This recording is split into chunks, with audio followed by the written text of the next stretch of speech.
Il ne la sort que pour les grandes occasions.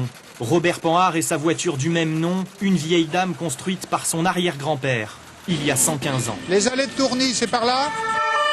Certes, les rues n'ont plus le charme d'antan, mais chaque tour de roue de cette Panhard poursuit l'histoire des pionniers de l'automobile.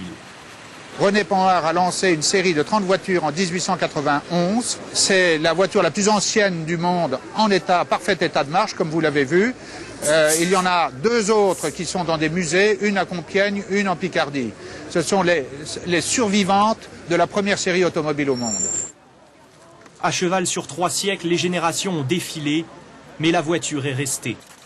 Toutes les pièces sont d'origine, les roues, le siège, mais surtout le moteur. Le même qui en 1895 remportait la première course auto au monde, Paris-Bordeaux-Paris, le début d'une révolution. L'enjeu c'était quoi? De rapporter la supériorité des moteurs à pétrole par rapport à la vapeur. Il est arrivé à Paris, sur les 9 arrivants, seulement une voiture à vapeur et hors délai. La démonstration de la supériorité des voitures à pétrole était ainsi rapportée. Alors ils ont décidé de refaire Bordeaux-Paris à l'identique. 40 voitures construites avant 1904 sur la ligne de départ. Les propriétaires ont traversé les frontières, mais ne voulaient pas rater ça.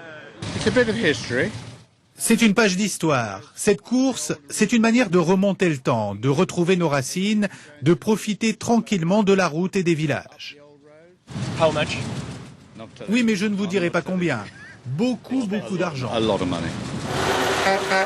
Et ils sont partis. 600 km pour 5 jours de périple. Robert Panhard prévoit de rouler à 18 km/h, sans risque d'affoler les radars.